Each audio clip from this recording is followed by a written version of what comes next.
시청자 여러분 안녕하십니까? JJC 4시 뉴스 시작하겠습니다. 국민의힘과 국민의당 합당을 논의하고 있지만 당명 문제로 신경전이 고조되고 있습니다. 이준석 돌풍 등에 힘입어 국민의힘의 입당 원서가 쏟아지고 있습니다. 정부가 7월부터 5인 이상 모든 사업장에 주 52시간 근로제를 적용한다고 밝혔습니다. 송영길 대표가 소형 모듈 원자로 도입과 한미 원자력 발전 시장 공동 진출의 필요성을 제기한 데 이어 탈원정 정책의 속도 조절을 언급했습니다. 뚝섬역 새벽 음주운전 사망사고의 가해자를 처벌해달라는 청와대 국민청원이 올라왔습니다. 국회 소식입니다. 국민의힘과 국민의당 합당을 논의하고 있지만 당명 문제로 신경전이 고조되고 있습니다. 국민의힘과 국민의당이 합당을 놓고 이준석 당대표와 안철수 당대표 사이에 신경전이 고조되고 있습니다. 특히 국민의힘과 국민의당은 실무협상단을 통해 합당에 대한 논의를 한다는 입장이지만 당명 문제로 치열한 신경전이 벌어지고 있습니다. 이준석 대표는 지난 17일 라디오 매체를 통해 국민의당과 통합 논의에서 불거져 나온 당명 변경과 관련해 받아들이기 어렵다고 밝혔습니다. 제가 처음 듣는 얘기라고 그래서 언론에 이야기했거든요.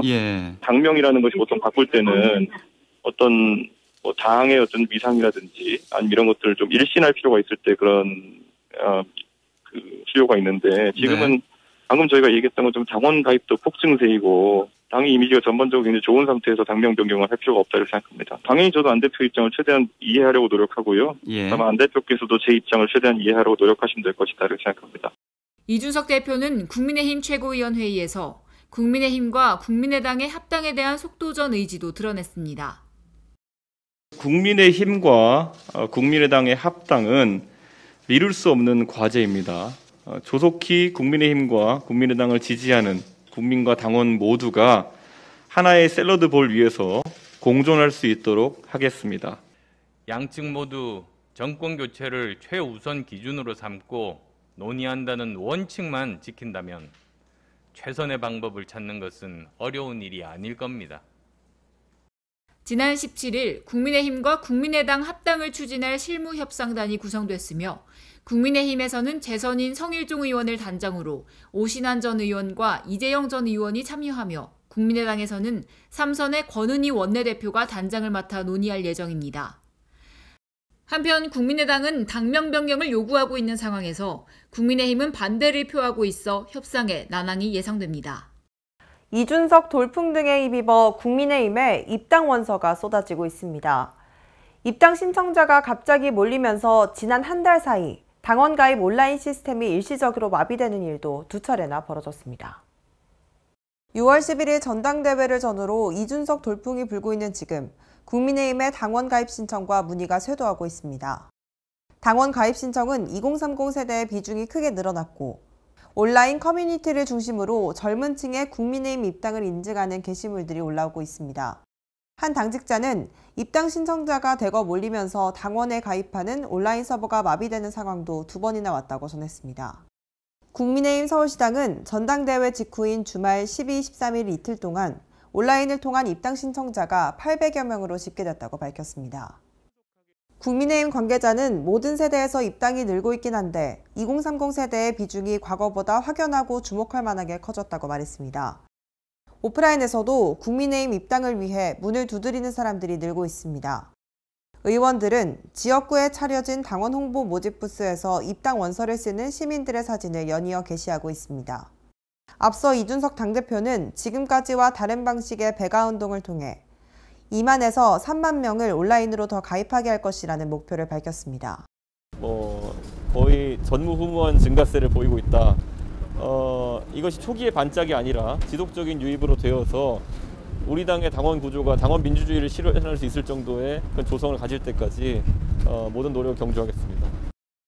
이준석 대표 체제의 출범으로 기대를 모으고 있는 지금 이준석 돌풍이 새로운 변화를 이끌어낼 수 있을지 지켜봐야 할 것입니다.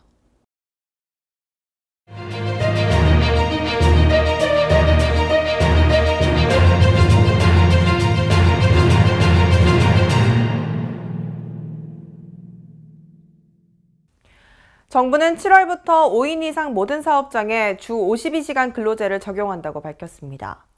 중소기업계가 요청해온 계도기간 연장 및 연장 근로 인가기간 확대를 받아들이지 않기로 한 건데요. 최저임금 인상과 코로나 대유행으로 가뜩이나 어려운 중소영세기업에 주 52시간제는 또 하나의 타격으로 될 것으로 보이는 가운데 앵커 브리핑 시작하겠습니다. 먼저 A일보는 세계 최장 수준인 장시간 근로관행을 개선하고 일과 생활의 균형을 꾀하기 위해서는 주 52시간제를 빠르게 정착시켜야 한다고 말했습니다.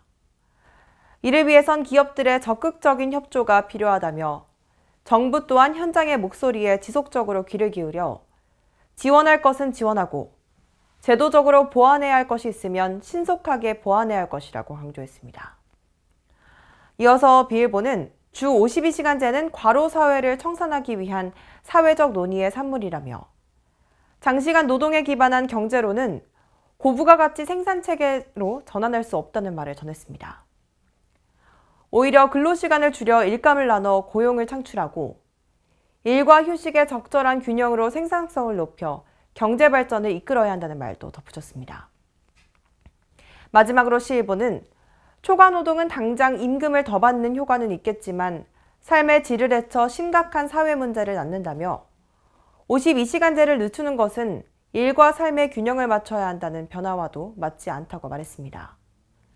또한 뿌리 산업이 흔들리면 중견기업까지 연쇄적으로 타격을 받게 된다며 경제 현장의 생존권을 무시하는 정책은 부작용만 낳을 뿐이라는 말도 전했습니다. 임금이 불안정한 소기업 근로자들은 생계 위협에 내몰릴 우려도 있습니다. 줄어드는 근로시간 때문에 밤에 알바를 뛰거나 부업해 소득을 벌충해야 하기 때문인데요. 정부는 이번에도 제도의 당위성만 내세울 게 아니라 단단한 보완책 마련에 총력을 기울여야 할 것으로 보입니다.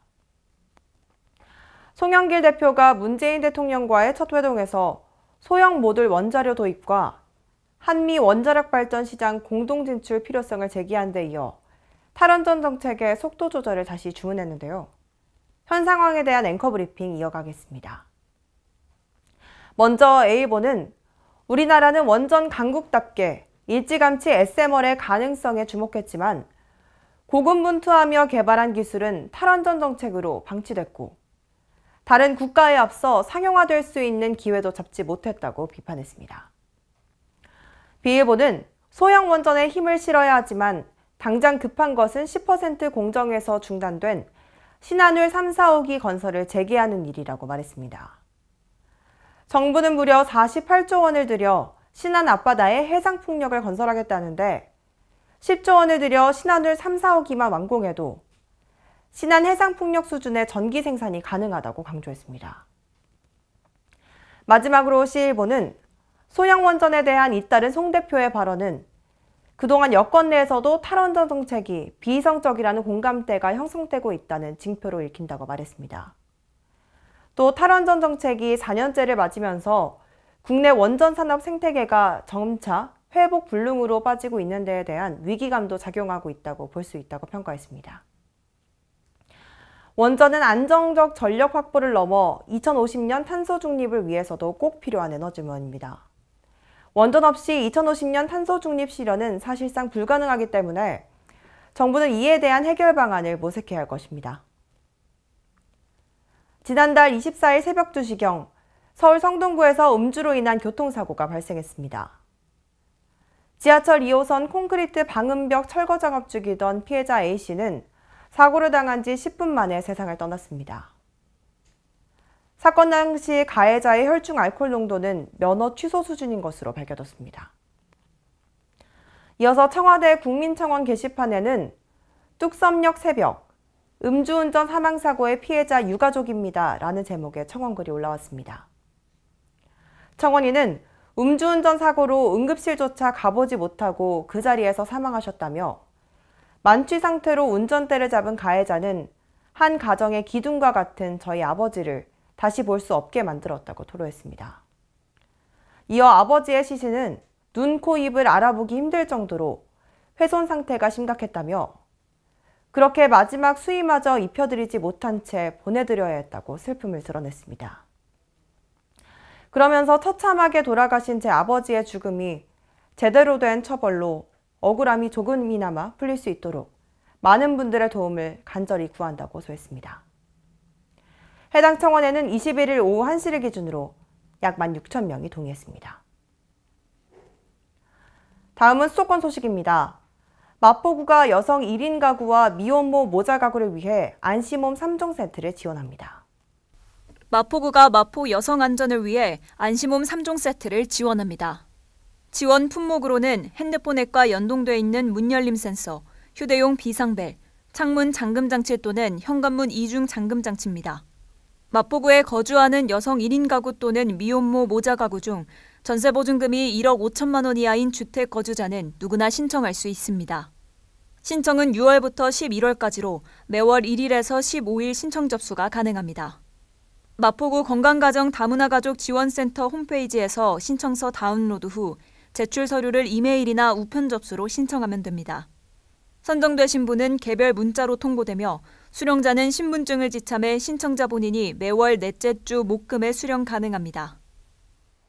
의왕시는 동원대학교와 함께 상호 보유하고 있는 자원을 활용하여 지역사회 보호체계를 구축하기 위한 업무 협약을 체결했습니다. 김상돈 시장과 동원대학교 이거루 총장이 체결한 이날 협약을 통해 의왕시 청계 종합사회복지관과 동원대학교 노인보건복지과, 호텔조리과가 연계하여 저소득 취약계층에게 특별식 지원, 독거 어르신 생일잔치, 학생들을 위한 사회복지 실습도 연계하여 진행하기로 했습니다.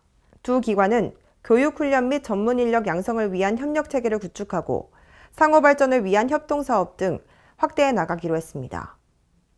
학과, 관이 함께 협업을 해서 복지에 대한 대책을 세워나간다고 하는 것은 굉장한 그 가시적 효과라든가 또 이렇게 체감 효과라든가 이런 것이 클 수밖에 없지 않은 것인가라고 하는 생각을 들어집니다.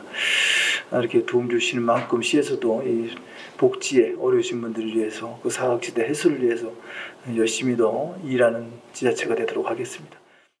김상돈 시장은 국가와 지역사회 발전에 이바지할 우수한 인재를 양성하는 대학과 함께 지역사회 안전망을 구축하는 데 협력할 수 있게 되어 뜻깊게 생각한다면서 오늘 협약을 계기로 관악이 협력하며 지역 주민의 삶의 질 향상을 통해 노력해 주기를 바란다고 당부했습니다. 광역시 소식입니다. 대전시가 K바이오 랩허브 대전 유치를 위해 세종 충남과 협력을 약속하고 본격적인 후보지 선정 경쟁에 뛰어들었습니다.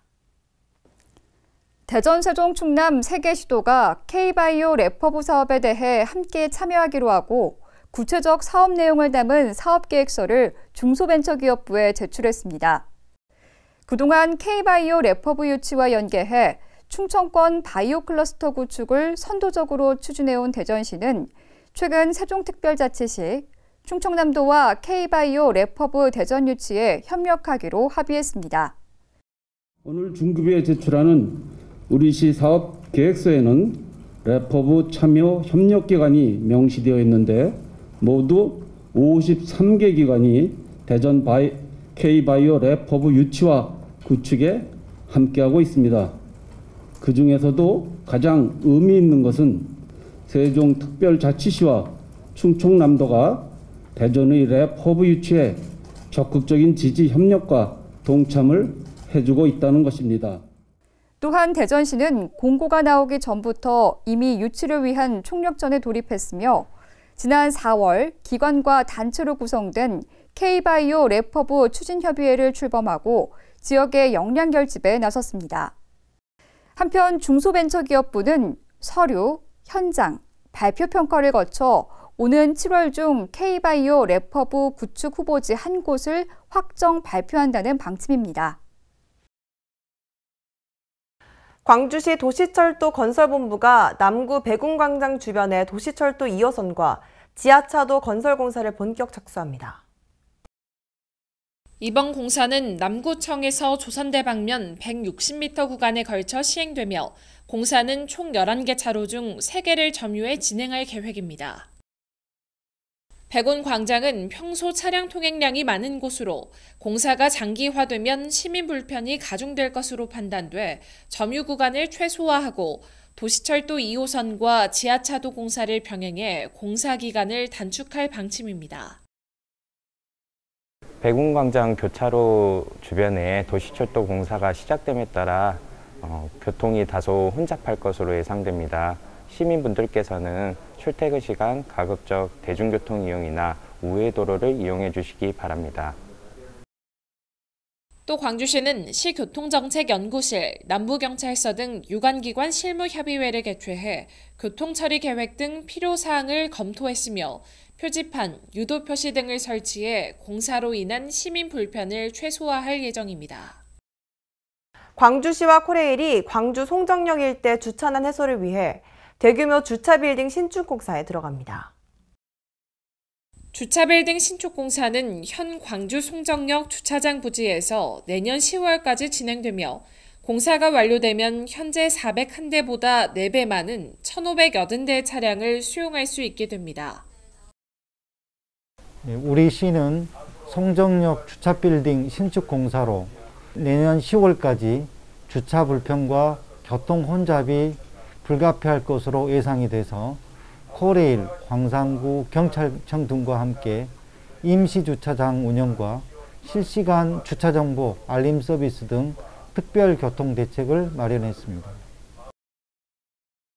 광주시와 코레일은 시민 불편을 최소화하기 위해 역 인근에 6개소 700면 이상의 임시 주차장을 마련하고 임시 주차장으로 안내하는 색깔 유도선을 설치했으며 시와 광산구는 역 주변 불법 주정차 단속을 더욱 강화할 방침입니다. 또한 코레일은 승차권 예매 앱을 통해 임시 주차장 위치와 주차 가능 잔여 대수 등을 실시간으로 확인할 수 있도록 안내 시스템을 구축했습니다. 강원도 소식입니다. 평창군은 스마트 축산 ICT 시범단지 조성 사업의 성공적이고 효율적인 추진을 위해 한국농어촌공사 원주지사와 업무협약을 체결했습니다. 이번 협약식은 군수와 한국농어촌공사 원주지사장의 협약서 서명으로 진행됐습니다. 이번 협약을 통해 평창군의 농업, 축산, 농촌의 변화에 따른 다양한 분야의 신규 사업 상호 협력을 통한 상생 발전을 도모할 계획입니다. 스마트 축산 ICT 시범단지 조성 사업은 평창군 노롤리 일대에 사업비 95억 원이 투입돼 2020년부터 2022년까지 3년간 부지 조성, 단지 내 도로, 용수 등의 기반시설과 교육장 및 관제센터를 조성하는 사업입니다. 군은 사업 부지의 경사도와 지질 구성 등 사업 추진 시 발생할 수 있는 여러 문제를 선제적으로 대응하고 합리적이고 효율적으로 수행하고자 한국농어촌공사와 업무협약을 추진하게 됐습니다. 횡성읍 궁천리의 유적 발굴 현장에서 관내 학생들을 대상으로 견학 프로그램이 진행됐습니다. 횡성읍 궁천리 유적 발굴 현장은 민원인이 개발 허가를 받는 과정에서 발견됐습니다. 현장에서는 선사시대 주거지 유적이 발견되었으며 반달 돌칼, 석재, 구들시설 등 다수 유물이 출토되었는데요. 발굴 조사는 문화재청 산하 한국문화재단이 주관하였으며 조사기관으로 선정된 한국문화유산연구원에서 구제 발굴을 진행하였습니다. 이 가운데 군은 선사시대 유적의 중요성을 알리기 위해 횡성교육지원청의 협조를 받아 6월 8일과 9일 지역 초중학생을 대상으로 견학 프로그램을 운영했습니다. 프로그램은 발굴 조사기관 연구원의 현장 설명과 현장 확인 등으로 진행됐습니다. 다음은 충청도 소식입니다. 내년 정부 예산 7조 원 확보를 목표로 한 충북도가 발빠르게 움직이고 있습니다. 주요 사업의 정부 예산 반영과 국회 심사 과정에서 증액 등이 목표 달성을 좌우할 것으로 보여 총력을 기울이고 있습니다. 내년도 충청북도가 목표한 정부 예산은 7조 원. 올해 확보한 6조 8,202억 원보다 1,798억 원 늘어난 규모입니다. 충청북도는 내년 7조 원 시대를 열기 위해 발빠르게 움직이고 있습니다. 각 부처 예산안에 빠진 사업 반영에 나서고 부족한 현안은 증액을 위해 지역 국회의원 협조를 요청했습니다. 먼저 정부 예산 반영에 나선 사업은 충북선 철도 고속화와 충청 내륙 고속화도로 건설 사업입니다. 이외에도 천안에서 청주국제공항 복선 전철 사업과 중부고속도로 확장, 청주공항 신활주로 재포장, 중부내륙선 철도 건설 등 32개 사업에 정부 예산 반영을 요구하고 있습니다. 충청북도는 정부 예산 확보를 위해 지난달 28일 지역 국회의원들을 초청해 예산정책 간담회를 열었습니다. 이 자리에서 예산 확보를 위해 여야의 힘을 모아달라고 요청했습니다. 또한 수건사업인 제4차 국가철도망 구축계획 반영과 2027 하계 유니버시아드 대회 충청권 공동유치 등 현안 해결을 건의했습니다. 충청북도도 지역 발전을 이끌 주요 사업을 정부 예산에 반영해 추진하겠다며 도정사상 최초로 정부 예산 7조 원 시대를 열기 위해 막판까지 최선을 다하겠다고 설명했습니다. 다음은 경상도 소식입니다. 양산시가 서부 양산내 디자인공원과 동부 양산내 평산 근린공원에 각각 성가산의 테마의 특화공원을 조성합니다.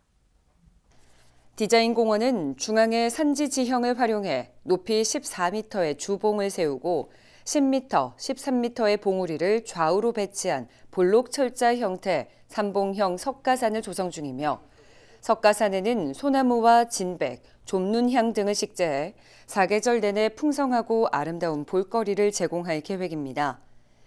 디자인공원에는 석가산을 비롯해 생태 연못과 연장 330m에 달하는 계류도 조성하기로 했습니다. 또 평산 근린공원에는 연장 약 156m, 높이 약 11m의 석가산을 조성 중이며 기존에 조성된 공원 시설과 연계한 스카이데크, 운동마당, 풍경마당, 어린이 놀이터 등을 올해 12월까지 설치해 시민들에게 보다 완성도 있는 공원을 제공할 계획입니다. 포항 바이오 클러스터 조성을 위한 소통의 장이 마련됐습니다. 바이오 포항 포럼이 출범하며 K-바이오 랩허브 공모사업 포항 유치에 힘을 싣는데요. 포항이 바이오 헬스 산업 거점 도시로 발돋움하며 미래 성장의 기반을 다지고 있습니다. 포항 바이오 클러스터의 성공적인 조성을 위한 민간 주도의 바이오 포항 포럼이 출범하고 본격적인 활동을 시작했습니다. 바이오 포항 포럼은 포항 바이오 산업의 육성의 필요성을 인식을 같이 하고 중소벤처기업부 공모사업인 K-바이오 랩허브 포항 유치에 공감대를 형성했습니다. 이어 K-바이오 랩허브 포항 유치 토론회에서는 유치 추진 현황을 보고하고 전략 분석을 통해 포항이 가진 강점을 활용할 수 있는 방법을 모색하며 K-바이오 랩허브 포항 유치 방안에 대한 전문가들의 의견을 들었습니다. 이에 전문가들은 포항의 4세대 방사광 가속기와 세포막 단백질 연구소 등 구조 기반 신약 개발 인프라를 활용한 차별성 있는 포항만의 유치 전략을 강조했습니다. 또 전문 기술 인력 육성과 오픈 이노베이션 경영 지원에 대한 중요성에 대해서 말했으며 의과대학 유치를 통한 공동연구 활성화와 랩허브 초기 정착을 위한 전문가 지원의 필요성에 대해서도 언급했습니다. 한편 바이오 포항 포럼은 각 기관 간 정보 공유와 상호 지원으로 네트워크를 구축합니다.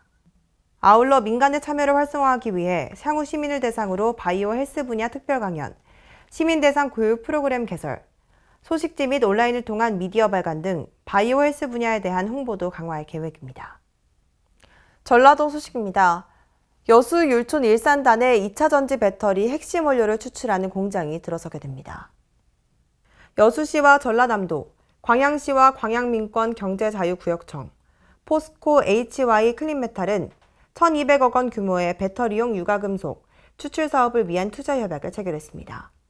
협약에 따라 포스코 HY 클린메탈은 1,200억 원을 투자해 배터리용 유가금속 추출 리사이클 공장을 2022년까지 신설하게 되면 그동안 해외 수입에 의존해온 배터리용 핵심 부품이 국내에서 생산이 가능해지게 됩니다. 여수시가 올해도 인공지능 캔 페트병 자동 수거기 5대를 추가 설치해 자원순환도시 조성에 앞장서고 있습니다. 추가로 설치된 곳은 국동항 수변공원과 중립이공원, 문수 대성 베르빌 등 총 3개소로 인공지능 캔 페트병 자동 수거기가 총 24대로 늘었습니다. 이용 방법은 스마트폰 어플 스토어에서 슈퍼빈을 다운받아 회원가입 후 사용하시고 포인트에 현금 전환은 슈퍼빈 홈페이지에서 가능합니다. 장애인 사회복지사에게 비하 발언과 갑질을 했다는 주장이 제기돼 논란이 일고 있습니다. 자세한 내용은 강석훈 기자가 취재했습니다. 어릴 적 사고로 뇌병변장애 5급 판정을 받은 사회복지사 A씨. 전북 진안군의 한 지적장애인 거주시설에서 3년째 근무 중입니다. 그런데 최근 장애인 비하 발언과 직장 내 괴롭힘으로 퇴사를 고민하고 있습니다. 남편의 월급 이야기하면서 저의 핸디캡 이야기. 그럼에도 뽑았는데 매번 혼날 때마다 들었어요. 어느 직장이든 자기 직장의 배우자를 부르는 경우는 없잖아요. 그걸 남편 배우자를 불렀다는 그 사실이 저한테는 정말 큰 수치심이고 큰. 해당 시설의 책임자인 B 원장이 A씨에게 수시로 핸디캡이란 표현과 함께 채용한 것에 감사하라는 취지로 말하거나 결제를 하지 않고 한두 시간씩 세워놓는 등 인권 침해와 갑질을 일삼았다는 겁니다. 또 A씨의 남편을 불러내 A씨가 업무가 미숙하고 직장 내 불화를 일으킨다며 알아서 잘 생각하고 판단하라는 말을 건네기도 했습니다. 최근 전북 지역 사회복지시설에서 연이어 터진 갑질 문제로 전북도와 각 시군에서 전수조사를 나섰지만 오히려 상황을 악화시켰다는 비판도 제기됐습니다.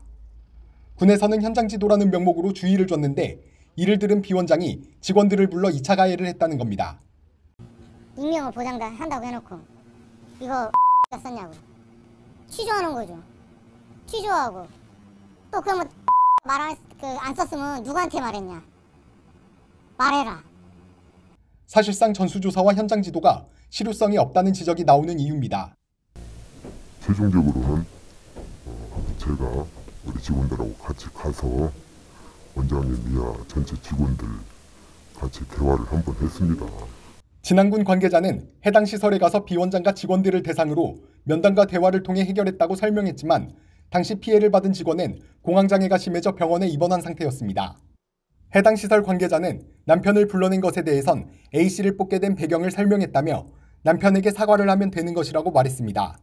그래요? 그건 제가 잘못했다고 하죠, 그러면. 그건 제가 선생님한테 사과할 필요는 없는 거고 내가 그 남편분에게 사과를 해야 되겠죠. 장애인 비하 발언에 대해선 기억이 잘 나지 않는다는 입장입니다. 기억이 안 나지만은 설령 그거 얘기를 했다라고 해도 어떤 그것을 통해서 내가 불이익을 줬다거나 그러진 않았거든요. 사회적 개인적 어려움에 처한 사람들의 문제를 해결하고 장애인의 재활과 자립을 돕는 사회복지사. 이들을 돕기 위한 손길 또한 절실합니다. 지금까지 전북에서 강석훈이었습니다. 정읍 씨가 샘고을 떡 어울림 플랫폼의 본격적인 운영에 들어갔는데요. 자세한 내용 양호정 기자가 보도합니다. 정읍 씨가 샘고울떡 어울림 플랫폼의 개소식을 열고 본격적인 운영에 돌입했습니다. 샘고울떡 어울림 플랫폼은 도시재생 사업으로 추진되고 있는 사업의 일환으로 지역 대표 문화관광자원으로 육성하기 위해 추진 중에 있습니다. 정읍 씨는 떡 관련 메뉴 개발과 창업 교육 등을 통해 신규 일자리를 창출하고 관광객이 몰려드는 관광 거점으로 탈바꿈시켜 지역 경제를 활성화하겠다는 입장을 전했습니다.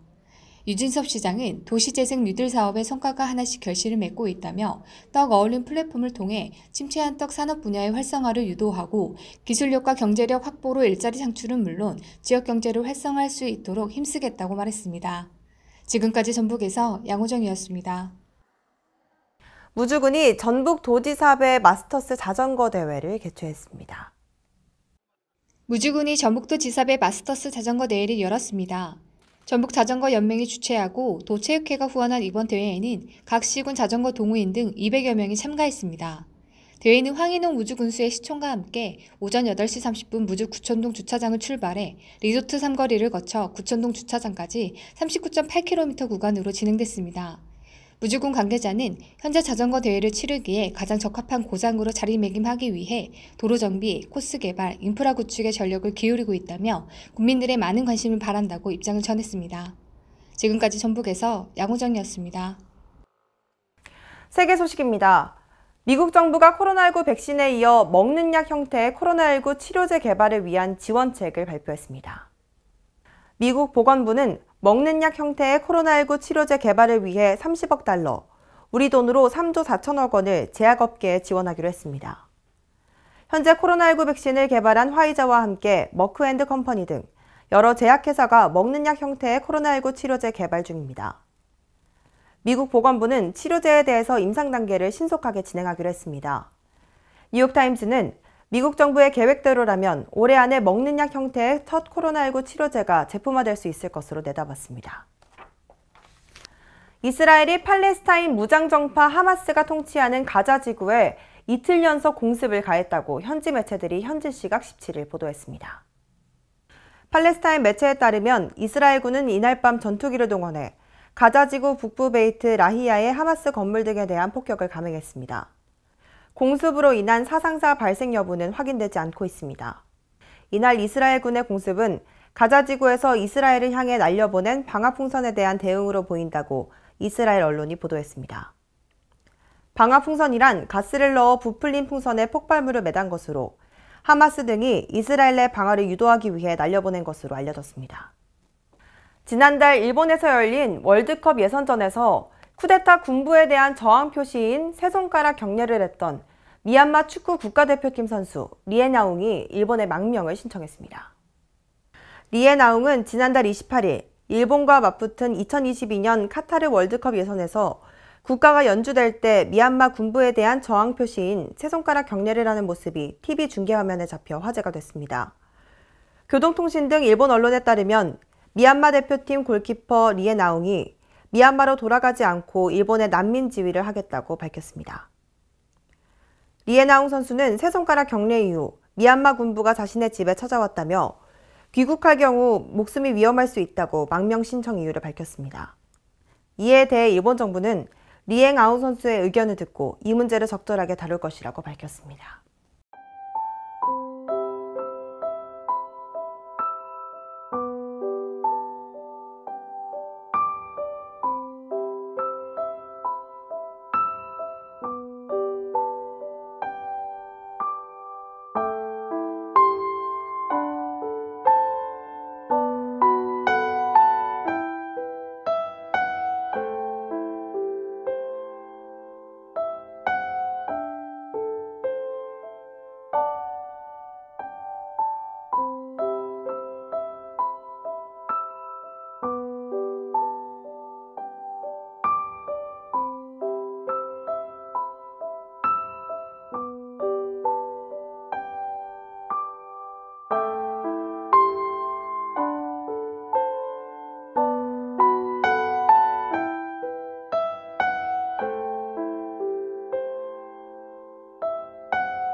문화재청 국능유적본부는 22일부터 국보 숭례문 정문 외에 후문을 추가로 개방했습니다.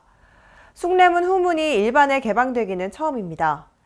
방화 사건이 났던 점을 고려해 유관기관은 공조를 통해 철저한 대비책을 강구할 방침인데요.